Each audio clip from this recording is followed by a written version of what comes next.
Hello दोस्तों, प्रेम नमस्कार। अपने सब कैसन बानी? बहुत अच्छा, स्वस्थ, मस्त। तो दोस्तों भी हम भी तो अच्छा नहीं, लेकिन आप लोग बहुत अच्छा हो, हम नहीं कमेंट करके ज़रूर बताएं। लेकिन तो दोस्तों हमार वीडियो अपने सब नहीं खिलाइन देखो तो लाइक शेयर कमेंट भी नहीं खिलाइन करो।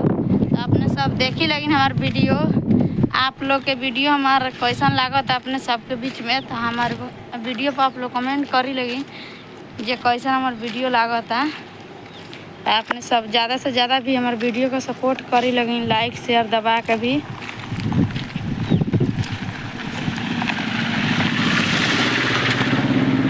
आपने सब देख सकता नहीं हम कहाँ पर हो आके वीडियो बनावत तनी।